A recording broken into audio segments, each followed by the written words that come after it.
A Miracle, a True Story.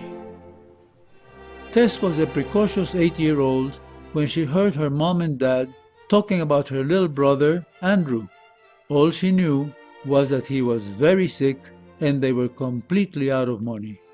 They were moving to an apartment complex the following month because her dad didn't have the money for the doctor's bills.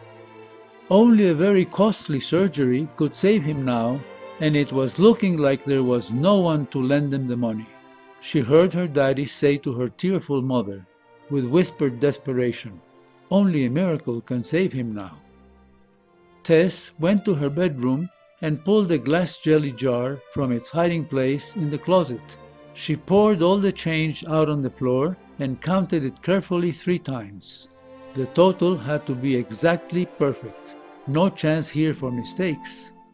Carefully placing the coins back in the jar, she slipped out the back door and made her way 6 blocks to the drugstore. She waited patiently for the pharmacist to give her some attention, but he was too busy at this moment. Tess shuffled her feet to make a scoffing noise. Nothing happened. She cleared her throat with the most disgusting sound she could muster. No good. Finally, she took a quarter from her jar and banged it on the glass counter. That did it.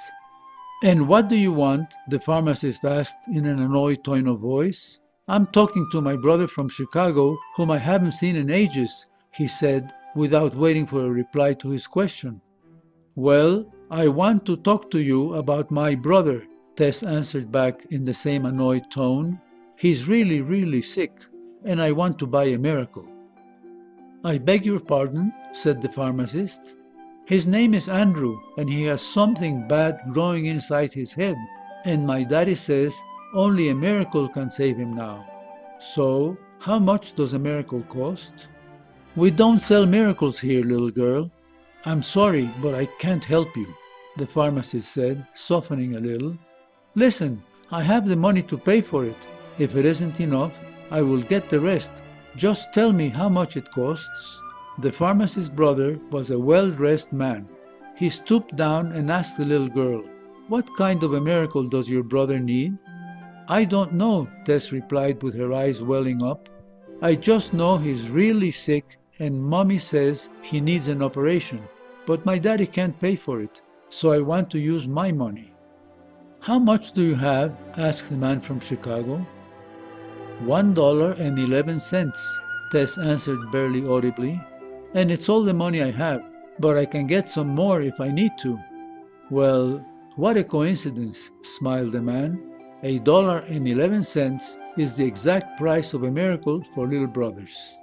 He took her money in one hand, and with the other hand, he grasped her mitten and said, "Take me to where you live. I want to see your brother and meet your parents. Let's see if I have the kind of miracle you need." That well-dressed man was Dr. Carlton Armstrong, a neurosurgeon. The operation was completed without charge, and it wasn't long until Andrew was home again and doing well. Mom and Dad were happily talking about the chain of events that had led them to this place.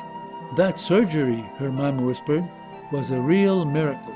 I wonder how much it would have cost." Tess smiled. She knew exactly how much a miracle cost. $1.11, plus the faith of a little child. This is a true story. A miracle is not the suspension of natural law, but the operation of a higher law. For those who understand, no explanation is needed. And for those who do not understand, no explanation is possible. Please watch video number 13, "You Can Create Quasi-Miracles in Your Life," in the Abundance and Well-Being series. Affectionately, Johnny Bardavid.